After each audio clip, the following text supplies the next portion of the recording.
மிதுன ராசி என்பவர்களே, மிதுன ராசி அப்படின்னு பார்க்கும்போது ஒரு வெளிப்படையான ராசி, உன்னதமான ராசி. மக்களுக்கு நல்லது செய்யணும், கூட இருக்கிறவங்களுக்கு நல்லது செய்யணும், குடும்பத்துக்கு நல்லது செய்யணும், நண்பர்களுக்கு நல்லது செய்யணும் அப்படின்னு வாழ்ந்துருக்கக்கூடிய ஒரு உன்னதமான ராசி இந்த மிதுன ராசி.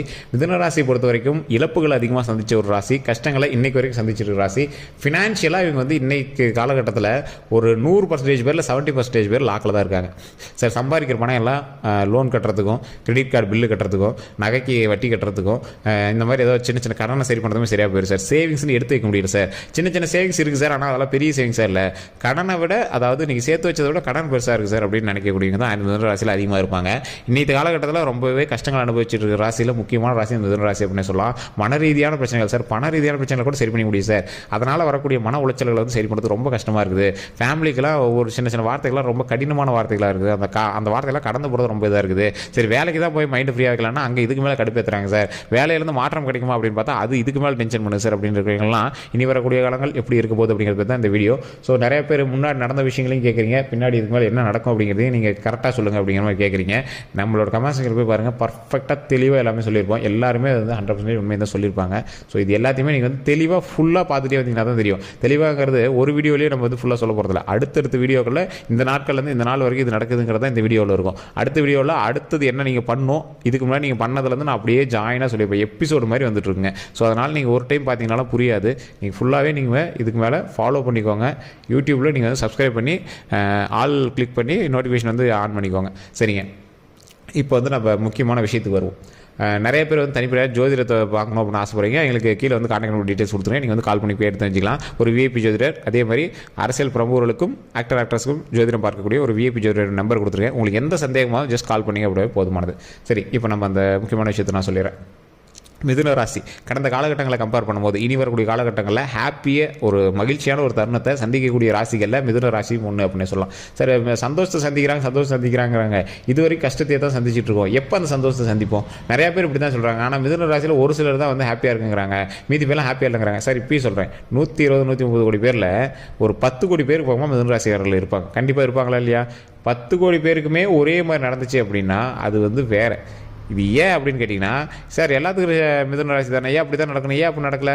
அது காரணம் என்னென்னா, நீங்கள் எந்தெந்த விஷயத்தில் வந்து டிஃப்ரென்ஷியேட் ஆகிறீங்க அப்படின்னா ஒரு 10 விஷயம் பார்க்கும்போது டிஃப்ரென்ஷியேட் ஆகுங்க. பாயிண்ட் 1, நீங்கள் வந்து ராசியில் மட்டும்தான் 1, ஓகேவா? மற்றபடி உள்ளே போய் பார்த்தீங்கன்னா லக்கினத்தில் வேறு, அதே மாதிரி தசாபுத்தியில் வேறு, அதே மாதிரி உள்ளே போனீங்க அப்படின்னா உள்ளே வந்து நட்சத்திரத்தில் வேறு, அதே மாதிரி நீங்கள் இருக்கக்கூடிய லொக்கேஷன் வேறு, உங்களுடைய பயணிக்கக்கூடிய மற்ற ராசிகள் வேறு.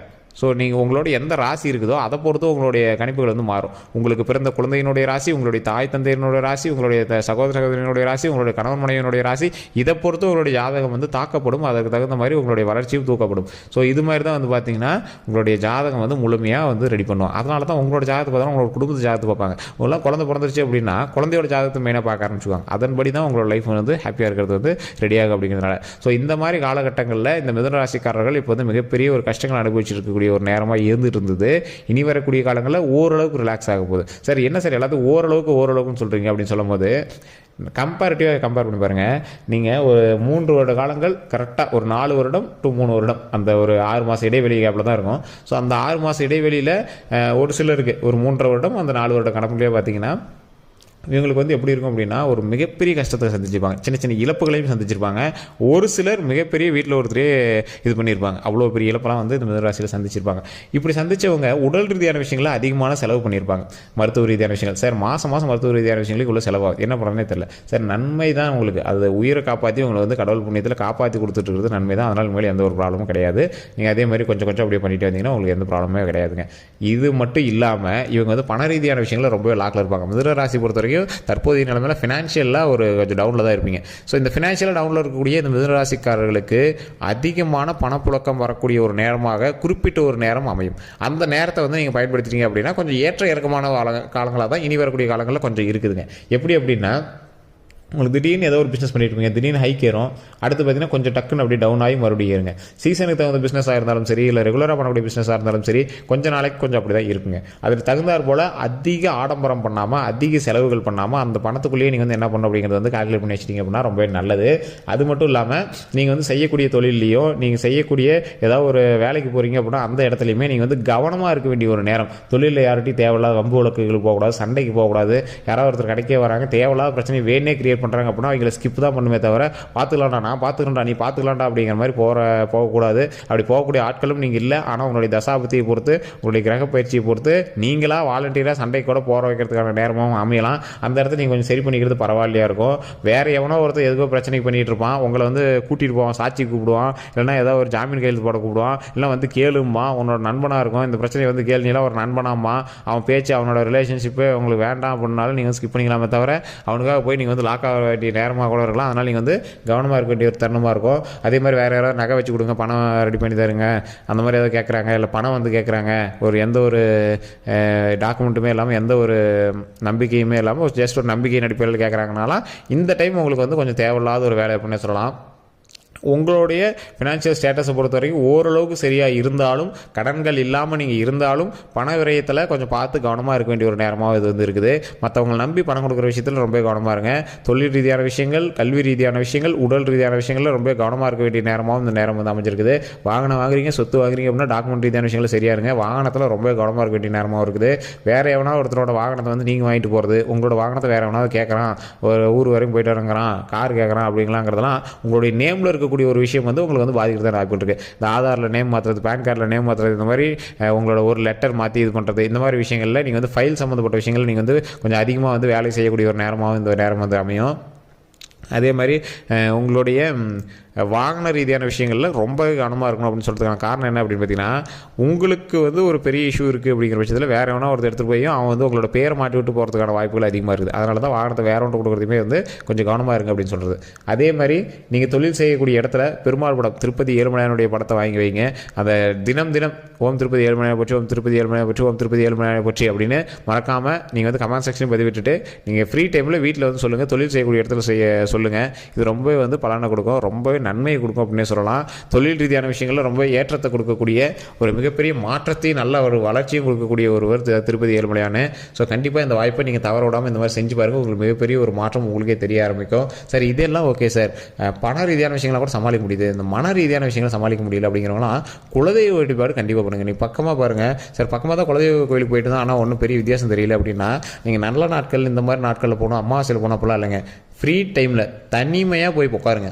உங்களோட குலதெய்வ கோயிலில் போய் அமைதியாக உட்காந்து சாமியை வணங்குங்க. உங்களுக்கு இந்த விஷயம் வேணும், இந்த விஷயத்தினால ரொம்பவே நான் வந்து அவதிப்பட்டிருக்கேன், இந்த விஷயத்தை சரி பண்ணி கொடு அப்படின்னு பக்கத்தில் உட்காந்து உங்களால் மனசார பேசுங்க. உங்களுக்கு என்ன வேணுமோ சம்மணங்கால் போட்டு உட்காந்துக்காங்க. உட்காந்து உங்களுக்கு என்ன வேணுமோ அதை பேசி அதை ஒரு மைண்ட் அளவில் நீங்கள் வந்து ஃபைனல் பண்ணுங்கள். ஒரு டெசிஷன் எடுக்கிறீங்க அப்படின்னா குலதெய்வ கோயிலில் போய் உட்காந்து அந்த டெசிஷனை ஃபைனல் பண்ணிக்கோங்க. இது பண்ணலாமா அது பண்ணலாமானே ஒரு குழப்பத்தில் இருக்குது அப்படின்னா அந்த இடத்துல போய் இதுதான் பண்ணணும் அப்படின்னு ஃபைனல் பண்ணுங்கள். அந்த இடத்துல பண்ணக்கூடிய ஒரு ஃபைனலைசேஷன் கண்டிப்பாக உங்களுக்கு வந்து ஒரு நன்மையாக தான் வந்து முடியும். ஸோ அந்த இடத்துல நீங்கள் பண்ணக்கூடிய ஃபைனலைசேஷனை அப்படியே கொண்டு போய் நீங்கள் வந்து இம்ப்ளிமெண்ட் பண்ணுங்கள்.